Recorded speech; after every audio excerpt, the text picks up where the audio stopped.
ZU short film presenting दी 4x4 film.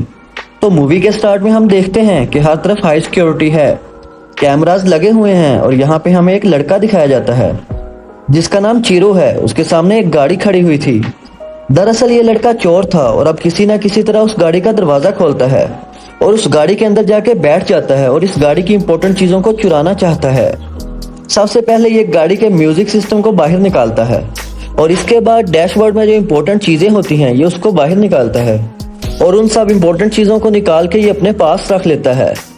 जब ये अपना सारा काम कंप्लीट कर लेता है तो गाड़ी का दरवाजा खोलने की कोशिश करता है। इसको लग रहा था कि गाड़ी का दरवाजा बहुत आसानी से खुल जाएगा, मगर ऐसा नहीं था। गाड़ी का दरवाजा इससे नहीं खुल रहा था। बहुत कोशिश के बाद वो दरवाजा बंद ही रहा। उसके बाद ये दूसरा दरवाजा खोलने की कोशिश करता है मगर वो भी लॉक रहा। पर वो अभी भी परेशान नहीं था तो वो गाड़ी के फ्रंट ग्लास को अपने पाँव से तोड़ने की कोशिश करता है। वो बार बार अपने पाँव से उस गिलास पे हिट करता है। इतनी कोशिश के बावजूद वो गिलास नहीं टूट रहा था। अब इसकी परेशानी आहिस्ता आहिस्ता बढ़ने लगी थी। अब वो गाड़ी के टायर खोलने वाले टूल्स को यूज करता है। इसको वो उस फ्रंट ग्लास पे मारता है मगर वो नहीं टूट रहा था। इसको कुछ भी समझ नहीं आ रहा था। वो अब गाड़ी की लॉक वाली जगह को खोलता है। उसको खोलते हुए उसका हाथ जख्मी हो जाता है। वो गाड़ी की बैक सीट पे जाता है और वहां से अपने बैग से गन निकालता है। अब उस गन से उस गिलास पे शूट करता है। तभी वो बुलेट उल्टा आकर इसकी टांग पे ही लग जाती है। अब ये पता चलता है कि इस गाड़ी के जितने भी गिलास थे वो बुलेट प्रूफ थे। अब चीरू के हाथ के साथ साथ उसकी टांग भी जख्मी हो गई थी। वो अपनी टी शर्ट उतार के अपनी टांग पे बांध लेता है। तभी वो गाड़ी के अंदर से एक लड़की को देखता है जो गाड़ी के पास आती है। वो लड़की अपने बैग से लिपस्टिक निकालती है और गाड़ी के साइड विंडो से देखकर अपनी लिपस्टिक लगाती है और उसके बाद वहां से चली जाती है। चीरू अब जोर जोर से चिल्ला रहा था मगर इसके बावजूद वो लड़की इसकी आवाज नहीं सुन रही थी। दरअसल ये गाड़ी साउंड प्रूफ थी और इस गाड़ी के अंदर बैठ के बाहर तो देखा जा सकता था मगर बाहर से अंदर नहीं देखा जा सकता था। अब चीरू इस गाड़ी में बुरी तरह से फंस चुका था और उसको बिल्कुल भी समझ नहीं आ रही थी कि अब उसको क्या करना चाहिए। अब वो अपना फोन निकालकर अपनी वाइफ को कॉल करने की कोशिश करता है मगर उसका फोन उसी वक्त बंद हो जाता है क्योंकि उसकी बैटरी डेड हो चुकी थी। चीरो को अब यहाँ बहुत प्यास लगती है। वो अपने बैग से पेप्सी की बोतल निकालता है और उसको सारी की सारी पी जाता है। इसी तरह आहिस्ता आहिस्ता दिन गुजर जाता है और अब रात हो गई थी। चीरो की बहुत ज्यादा प्यास लगती है, इसलिए अब डोर के ऊपर जो विंडो की ग्लास होती है उससे वो पानी को चाटने की कोशिश करता है। ये भूखा था, प्यासा था और साथ ही साथ बहुत ज्यादा थक चुका था। इसी तरह सुबह हो जाती है। उसमें जो म्यूजिक सिस्टम इसने निकाला था ये उसको वापस लगा देता है और म्यूजिक चला देता है जिससे वो थोड़ा सा रिलैक्स होता है। तब ही थोड़ी देर बाद वो देखता है कि म्यूजिक सिस्टम खुद ही ऑफ हो जाता है और उसको कॉल आती है। ये कॉल गाड़ी के ओनर की थी जो एक डॉक्टर था। वो चीरो को बताता है कि ये गाड़ी मेरी है और मैंने इसमें बहुत सी सिक्योरिटीज लगा रखी हैं जिनको मैं 4x4 कहता हूँ। इस गाड़ी से निकलने का सिर्फ एक ही तरीका है और वो है नीचे टैंक से। और अगर तुमने ऐसा करने की कोशिश की तो मैं तुम्हें ब्लास्ट कर दूंगा क्योंकि टैंक के नीचे मैंने एक्सप्लोसिव लगा रखा है। वो डॉक्टर चीरो को अब अपनी पर्सनल लाइफ के बारे में बताने लगता है। वो कहता है कि मेरी वाइफ की डेथ हो चुकी है और मुझे बहुत ही खतरनाक बीमारी है और कुछ ही दिन बाद मेरी भी डेथ हो जाएगी। मगर चीरो को इन बातों से फर्क नहीं पड़ रहा। चीरू अब यहाँ डॉक्टर को धमकी देता है। वो कहता है अगर तुमने मुझे फ्री ना किया तो मैं तुम्हारी फैमिली को मार दूंगा। मगर डॉक्टर को इन बातों से फर्क नहीं पड़ रहा क्योंकि डॉक्टर बिल्कुल साइको हो चुका था। और चीरू डॉक्टर से कहता है कि मुझे बहुत ही गर्मी लग रही है, मुझे फौरन गाड़ी से बाहर निकालो। तभी कॉल कट जाती है और इसके फौरन बाद गाड़ी का एसी खुद ही ऑन हो जाता है और अब एसी ऑन होने की वजह से गाड़ी में आहिस्ता आहिस्ता ठंड बढ़ जाती है। गाड़ी का टेम्परेचर बहुत ही डाउन हो चुका होता है। चीरू ठंड से कांप रहा होता है और वो अब टी शर्ट पहन लेता है मगर उससे भी कोई फर्क नहीं पड़ रहा। ठंड की वजह से उसके होंठ भी अब नीले पड़ रहे थे और साथ ही साथ अब इन्फेक्शन भी बढ़ चुका था। अब इससे पहले कि चीरो की जान जाती डॉक्टर एसी को बंद कर देता है। चीरो को कुछ समझ नहीं आ रहा था कि वो अब क्या करे। तभी वो देखता है कि एक पुलिस की गाड़ी उसकी गाड़ी के करीब आ रही थी। वो पुलिस वालों को आवाज लगाता है मगर पुलिस वाला ना तो उसे देख सकता था और ना सुन सकता था। दरअसल ये पुलिस वाला तो इस गाड़ी का चालान काटने आया था क्योंकि ये गाड़ी गलत जगह पर पार्क थी। चीरो अब अपनी हर उम्मीद खो चुका था। उसको अब ऐसा लगता था कि वो गाड़ी में ही फंस के रह जाएगा। तब ही उसकी उम्मीद जागती है क्योंकि एक चोर उसकी गाड़ी को खोलने की कोशिश कर रहा था। पर चीरो की किस्मत यहाँ भी अच्छी नहीं थी क्योंकि उस चोर के आसपास लोग देख लेते हैं और यहाँ पुलिस भी आ जाती है।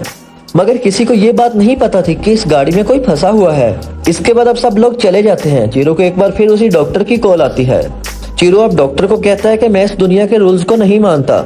इस दुनिया में जितने भी अमीर लोग हैं वो गरीब लोगों का फायदा उठाते हैं और वो ये नहीं चाहता कि अमीर लोग गरीबों का फायदा उठाए, इसलिए वो चोरी करता है। अगर उसे गन पॉइंट पे भी लेकर कोई मना करेगा तब भी वो चोरी करने से नहीं रुकेगा। अब ये बात चीरू की डॉक्टर को बहुत अच्छी लगती है। डॉक्टर चीरू को बताता है गाड़ी की बैक सीट पे एक पाइप है जिसमें से तुम पानी लेके पी सकते हो, जो गाड़ी को साफ करने का पानी है। तो चीरू जल्दी से पानी को अपनी बोतल में भर के पी जाता है। हालांकि उस पानी में केमिकल्स थे, मगर फिर भी वो इतना प्यासा होने की वजह से पानी को एक ही दम में पी जाता है। अब एक और दिन गुजर जाता है। चीरू के माइंड पे भी असर पड़ना शुरू हो जाता है। वो फिजिकली और मेंटली बहुत वीक हो गया था। वो एक पेपर लेके उसे खाना शुरू कर देता है। अब डॉक्टर की फिर उसे कॉल आती है। डॉक्टर कहता है कि डैशबोर्ड के नीचे एक चॉकलेट पड़ी है, तुम उसको खा सकते हो। चीरू जल्दी से उस चॉकलेट को निकाल के खा जाता है, जिसके बाद उसकी बॉडी में थोड़ी सी एनर्जी आ जाती है। वो अपने फोन की बैटरी को भी निकाल के सामने रख देता है ताकि वो सोलर एनर्जी से थोड़ी चार्ज हो जाए। तो डॉक्टर की कॉल आती है।